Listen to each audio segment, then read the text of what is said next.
I'm going to show you how to do a long tail tubular cast on. I love this cast on for any sort of 1x1 rib. It has a really great elasticity and it really curves around the edge in a way that integrates beautifully with the fabric. I'm also going to show you how to modify it for a 2x2 rib. So let's get started. I'm going to start with a slip knot and a needle. There we go. We have our first stitch. There we go. So I'm going to orient my hands how you would for a basic long tail cast on. I have my tail in front, I have my working yarn in back. I'm going to take these two fingers, I'm going to split them. I'm going to take these three fingers and grab the yarn below. Then I'm going to just pull back slightly. So I have this kind of slingshot kind of action going. I'll show you how to do that one more time. So divide the two, grab the yarn below with your three other fingers, and then pull back slightly. So as I said, this slip knot here, this is going to act as our first stitch. And now I'll show you how to do the cast on, which creates kind of a purl knit appearance. So first, we're going to start by taking the right needle under the yarn, coming from the index finger, and then under the yarn, coming from the thumb, and then once again under that index finger yarn. So there's our first stitch. You can see it has this yarn in front of it right here. It almost looks like a purl. That's just what we're looking for. So now let's make a knit stitch. We're going to start by going the other way first. So take your needle to your thumb and go under the yarn coming from your thumb. Take the finger to your needle to your finger and go under that yarn, and then under the thumb yarn again as well.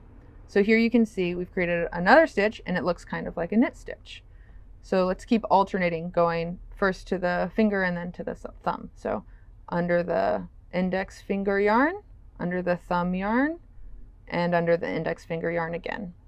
So this time we're going to start going the other way, under the thumb yarn, under the index finger yarn, and under the thumb yarn again. There we go. Index finger and under, thumb, under both of them. So we're going to go to the thumb, go under, the index finger, go under both of them. So here we go. So we have 2, 4, 6, 7. We'll go to 12. So you can see this, the last one we did was a knit stitch. So to do a purl stitch, you start by going to the finger, go under, go to the thumb, go under both of them. Finger, thumb, finger, under both of them. I've lost count again. Here we go. 2, 4, 6, 8, 10. Do 2 more. Go under the thumb, go under the finger, both of them. Finger, go under the thumb yarn, go under both of them. All right, so now we've got 12 stitches here. If you take a look, you can kind of see how every other one looks like has a little purl bump, including the last one. Now I'm going to turn my needle to work the first of 2 foundation rows. And when I do that, I'm going to kind of hold this tail against the needle just to keep everything secured, because the last stitch is going to want to be a little bit loose on you. So just try to secure it by holding down this tail. So when you turn the needle, you'll see that the stitches that were purls on this side now look like knit stitches on this side, but the leg is in the wrong place. So across this whole row, we're going to work into the knit stitches, but through the back loop instead of the front loop, and that's to get them oriented correctly. So the first one is a knit stitch. We're going to knit through the back loop. Now for the purl stitches we come across, we're going to slip them with the yarn in front. So I'm going to slip this stitch with the yarn in front. I'm going to take my yarn to the back in order to knit this stitch once again through the back loop. Oops. So slipping the purls with yarn in front and knitting the knit stitches through the back loop. You do this all the way across the row. slip with the yarn in front, knit through the back loop. Bring your yarn to the front, slip, knit through the back loop. Now we're going to slip this last one with the yarn in front. So now that first foundation row, we got all the knit stitches oriented the correct way. So on this row, you can just knit into the knit stitches as you normally would. And once again, we'll slip the purl stitches with the yarn in front. So here we go. This is foundation row 2. We're going to knit and slip, knit and slip. All right. So we have completed our 2 foundation rows. And now if you take a look, you can see this rib has already started to take shape. We have a knit stitch and a purl stitch and a knit stitch, what looks kind of like a purl stitch. And if you look on the other side, it looks the same way. It's a beautiful, what's going to be a beautiful 1x1 rib. And it has this really smooth edge along the bottom and with a lot of elasticity in there, which is really great. So now if you want to stick with a 1x1, you just continue, as pattern instructs, or connect to work in the round, or however your pattern tells you to go on, but you're ready to work in any sort of 1x1 rib. But if you wanted to change this into a 2x2 rib, you're going to do one more foundation row. So I'm going to show you how to do that right now. All right, so here we are. Our first stitch is a knit stitch, so I'm going to just knit that normally.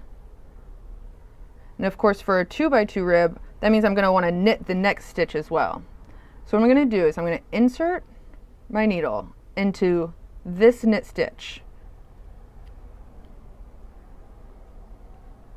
I'm going to knit it as normally, and then when I pull it off, it's going to shoot this purl stitch off the needle, and I'm going to catch it with my index finger, kind of securing it, and just stick my needle right back through it.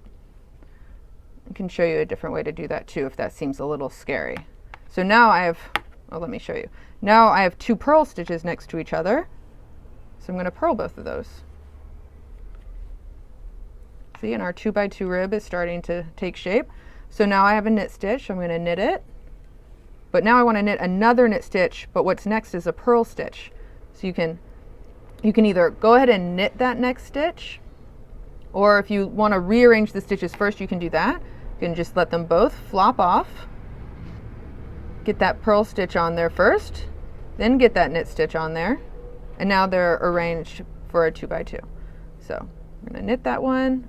Now we have our 2 purl stitches next to each other. And I'm going to purl these 2. Once again, I have a knit stitch. This is great. Knit this one. I want another knit stitch, but I have a purl stitch in the way. So I'm going to just let those fall off.